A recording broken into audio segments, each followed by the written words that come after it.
Di sebuah desa kecil yang terletak di kaki gunung, di mana suara angin berdesir lembut melewati pucuk-pucuk padi, dan langit senja selalu melukis warna jingga yang indah, tinggallah dua anak kecil yang tak pernah bisa dipisahkan, Ayu dan Dimas.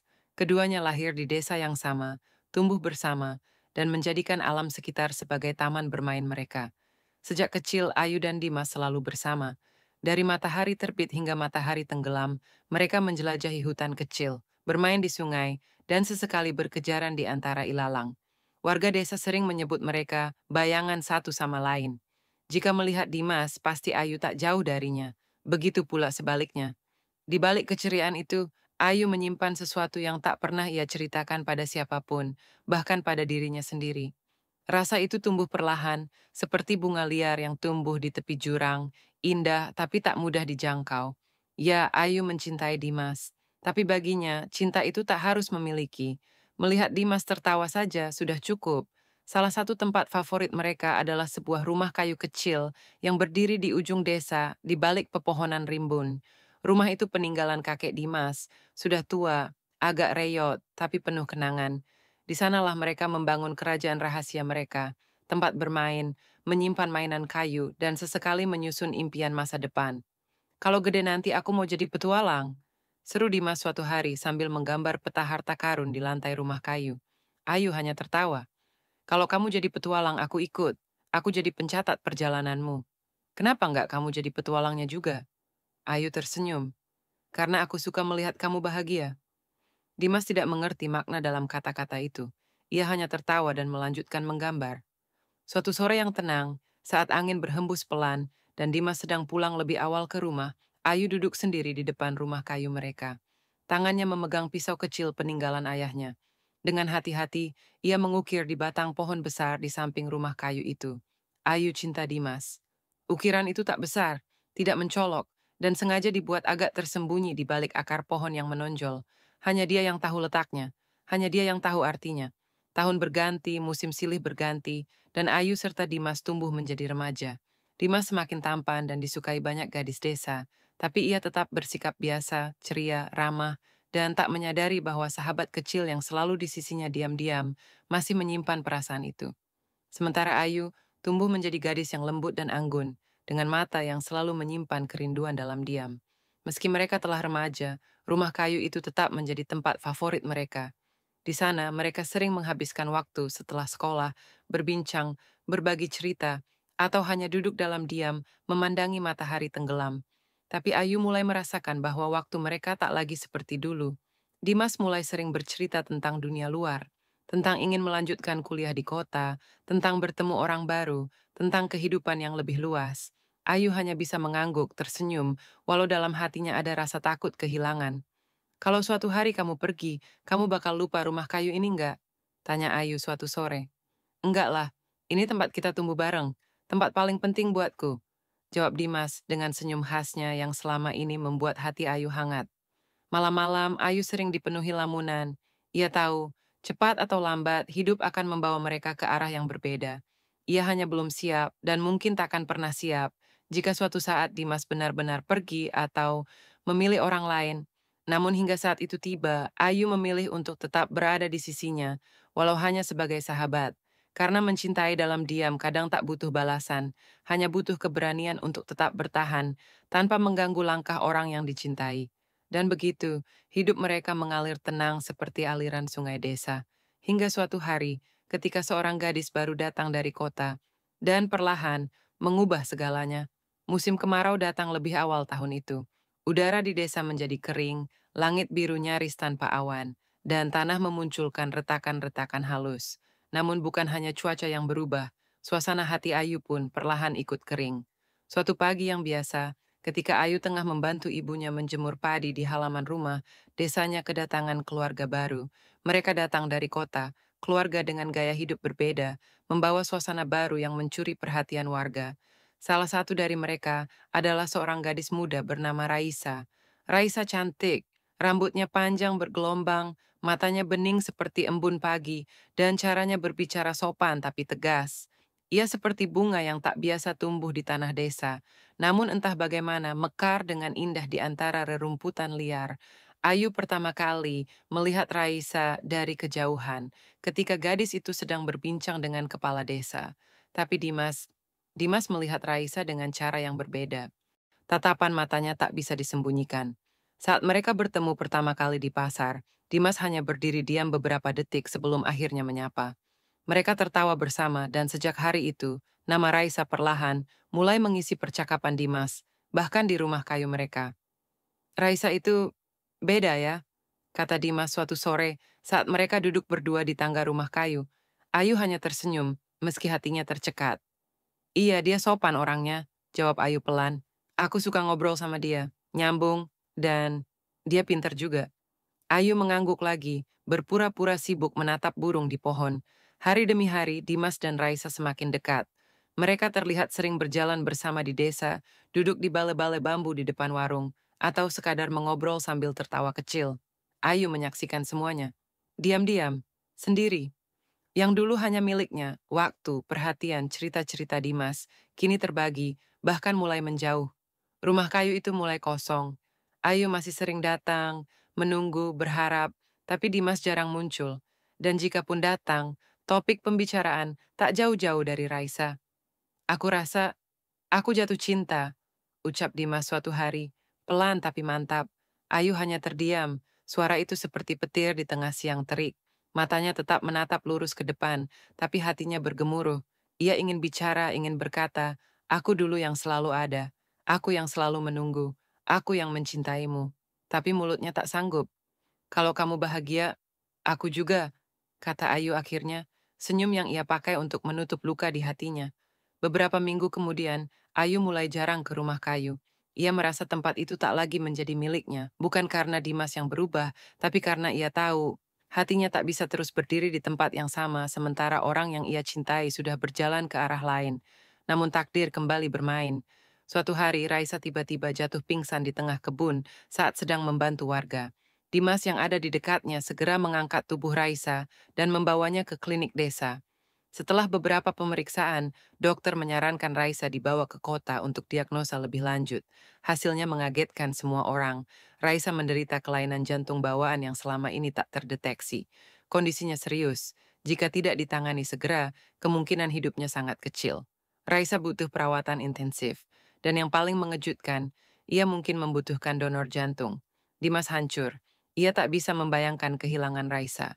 Sejak itu, ia selalu mendampingi Raisa, bahkan sempat berhenti bekerja di ladang demi bisa menemani ke rumah sakit kota.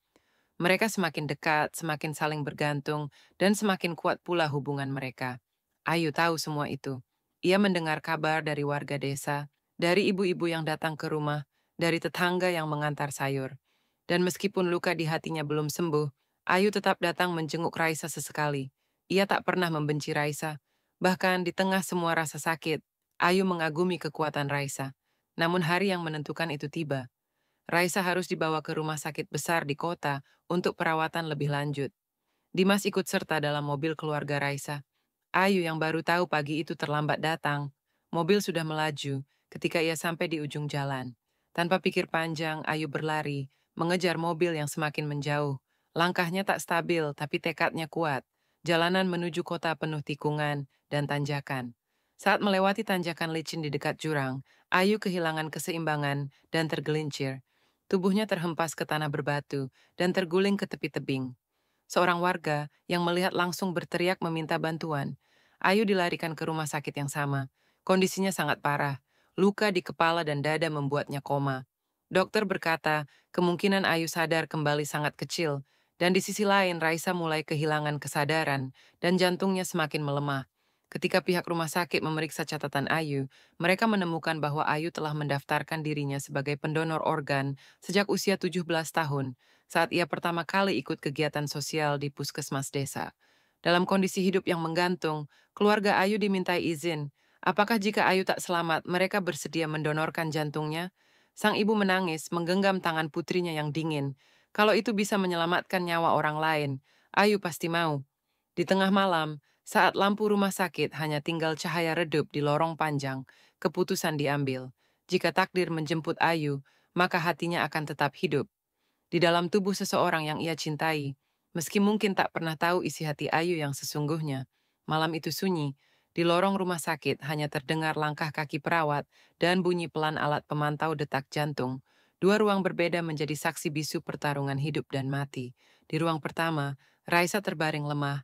Tubuhnya nyaris tak bergerak kecuali dada yang naik turun tipis, seperti lilin yang nyalanya hampir padam.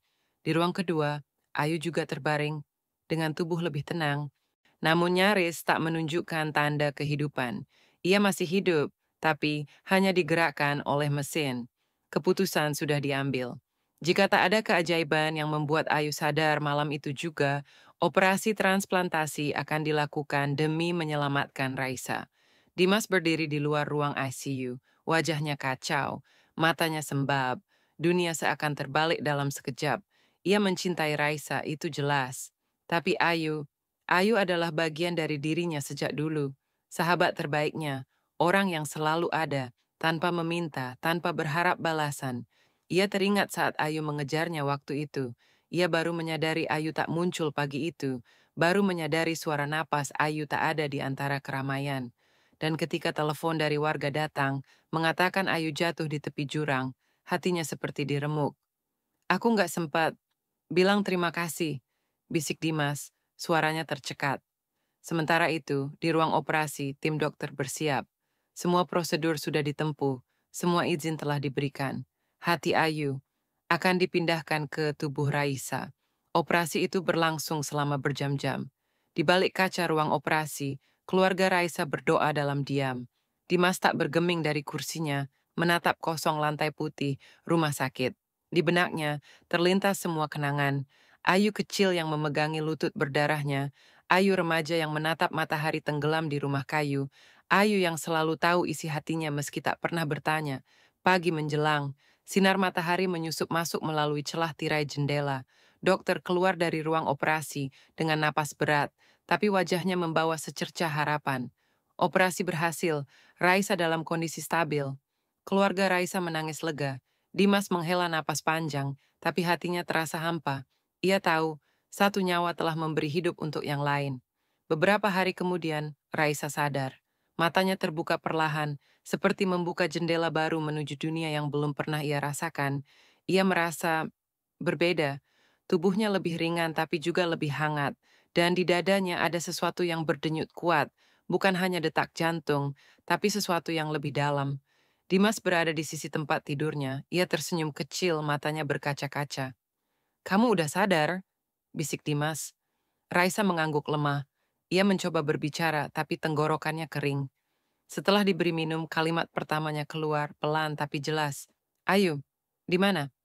Pertanyaan itu seperti mengiris udara. Dimas tak langsung menjawab. Ia menunduk. Wajahnya menegang. Beberapa saat kemudian Ibu Raisa masuk. Ia menggenggam tangan putrinya dan menghela napas dalam-dalam. "Sayang, Ayu, dia yang menyelamatkanmu." Raisa mengerutkan kening. "Maksudnya?" "Ayu sudah tiada. Dia yang mendonorkan jantungnya untuk kamu." Sunyi. Dunia Raisa runtuh dalam sekejap. Air matanya mengalir tanpa suara. Ia menggenggam dada kirinya. Jantung itu, jantung Ayu, berdetak di tubuhnya sekarang. "Ayu, kenapa?" bisiknya. Dimas akhirnya bicara, suaranya dalam dan bergetar. "Karena dia mencintai kita berdua." Dalam diam, sepanjang hidupnya. Hari-hari berlalu, Raisa pulih perlahan, tapi hatinya tak pernah benar-benar tenang. Setiap malam, ia bermimpi tentang rumah kayu, pohon besar, dan gadis kecil yang tertawa pelan sambil menulis sesuatu dengan pisau kecil. Ia tidak pernah tahu tempat itu, tapi gambaran itu begitu nyata, seolah bukan miliknya sendiri. "Dim, aku ingin ke rumah kayu itu," katanya suatu sore. Dimas terkejut. "Kamu tahu dari mana soal rumah itu?" Aku nggak tahu, tapi entah kenapa, aku merasa harus ke sana." Dimas tak berkata apa-apa, hanya mengangguk. Beberapa hari kemudian mereka berdua pergi ke ujung desa, menelusuri jalan setapak yang dulu sering mereka lalui. Rumah kayu itu masih berdiri, sedikit lapuk, tapi tetap seperti dulu. Hening, penuh kenangan. Raisa masuk perlahan. Tangannya menyentuh dinding yang terbuat dari papan tua. Matanya menjelajah setiap sudut, meja kecil tempat mereka menyimpan mainan, sudut tempat Ayu biasa duduk memandangi hutan. Dan saat ia melangkah keluar menuju pohon besar di samping rumah kayu itu, Raisa berhenti. Dadanya berdebar keras, jantungnya seperti merespon sesuatu yang familiar. Ia menyentuh batang pohon besar itu. Pandangannya tertumbuk pada ukiran samar yang tersembunyi di balik lumut dan akar. Ayu cinta Dimas. Ia terdiam. Air mata mengalir. Tangan kanannya menyentuh dada kirinya, tempat jantung. Ayu kini berdetak. Dalam momen itu Raisa merasakan cinta yang tak pernah ia mengerti sebelumnya. Cinta yang tulus, tanpa syarat, yang hidup dalam dirinya sekarang. Dimas, suaranya bergetar. Aku bisa merasakan dia. Setiap kali kamu tersenyum, jantung ini bergetar hebat, seolah sedang jatuh cinta. Dimas menatap Raisa dengan mata berkaca-kaca. Itu Ayu, bisiknya.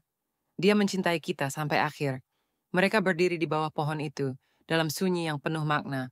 Angin berembus pelan menyapu rambut mereka. Langit senja kembali melukis jingga di langit, seperti saat-saat dulu. Di dalam dada Raisa, jantung Ayu berdetak, dan dalam setiap detaknya, ada cinta yang tak pernah pergi. Beberapa bulan telah berlalu sejak operasi transplantasi jantung itu. Desa kecil yang dulu tenang kini menyimpan kisah yang begitu besar tentang cinta, pengorbanan, dan keabadian dalam kenangan. Raisa kembali pulih sepenuhnya. Ia tak hanya sehat secara fisik, tapi jiwanya pun terasa lebih hidup. Sejak hari ia menemukan ukiran nama Ayu Cinta Dimas di pohon besar dekat rumah kayu, Raisa tahu bahwa hidupnya sekarang bukan hanya miliknya sendiri. Jantung yang berdetak di dadanya membawa jejak cinta seorang gadis yang tak pernah meminta apa-apa. Setiap langkah yang ia ambil, setiap tawa yang ia lepaskan, setiap air mata yang jatuh, semuanya kini terasa sebagai milik dua jiwa. Dimas di sisi lain mulai berubah. Kepergian Ayu meninggalkan ruang kosong yang tak pernah bisa ia isi. Di dalam rumah kayu tempat mereka dulu bermain, ia sering datang sendirian, duduk diam, membaca buku catatan lama Ayu yang ditemukan ibunya, yang berisi puisi-puisi pendek, coretan kecil, dan satu halaman yang paling membuatnya terdiam. Mungkin aku bukan siapa-siapa untukmu, tapi setiap kali kamu tersenyum, duniaku tenang. Aku hanya ingin melihatmu bahagia, walau bukan denganku. Tulisan tangan Ayu kecil itu mengguncang seluruh isi dadanya. Ia mulai mengenang kembali setiap momen yang dulu tak ia anggap penting, senyum kecil Ayu saat mereka berbagi mangga muda di bawah pohon. Cara Ayu selalu tahu kapan ia sedang sedih, atau bagaimana Ayu tak pernah meminta balasan atas semua kebaikan dan waktunya. Maaf ya, Yu, bisik Dimas suatu malam di rumah kayu. Aku terlambat sadar. Tapi aku tahu sekarang, kamu cinta pertama yang tak pernah kulihat. Raisa tidak cemburu. Ia tidak bisa. Semakin ia mengenal Ayu lewat cerita, lewat mimpi-mimpinya yang aneh tapi hangat, lewat getaran hatinya setiap menyentuh rumah kayu itu. Ia justru merasa dekat dengan Ayu. Seperti saudara, seperti cermin jiwanya yang terdalam. Bahkan Raisa mulai menulis. Ia menuangkan semua perasaan yang tak bisa ia ucapkan dalam surat-surat kecil yang ia simpan dalam kotak di samping tempat tidurnya. Salah satu surat itu ditujukan untuk Ayu. Ayu, jantungmu berdetak di tubuhku. Tapi lebih dari itu, cintamu tumbuh di hatiku. Aku akan mencintai Dimas bukan hanya karena aku mencintainya, tapi karena kamu pun mencintainya. Dan aku akan menjaganya seperti kamu menjaganya dulu. Dimas dan Raisa sering datang ke rumah kayu, bukan untuk bernostalgia, tapi untuk mengenang Ayu. Mereka membersihkan tempat itu, memperbaiki atap yang bocor, dan menanam bunga-bunga liar di sekitarnya. Rumah kayu itu kini menjadi ruang sunyi yang damai, tempat mereka berbicara tentang masa lalu, dan belajar tentang cinta yang tak egois. Suatu hari, Raisa dan Dimas mengajak warga desa untuk berkumpul di rumah kayu. Mereka ingin mengadakan acara kecil untuk mengenang Ayu. Tidak dalam suasana sedih, tapi sebagai perayaan atas hidupnya, atas cinta yang telah menyelamatkan satu nyawa dan menyentuh banyak hati.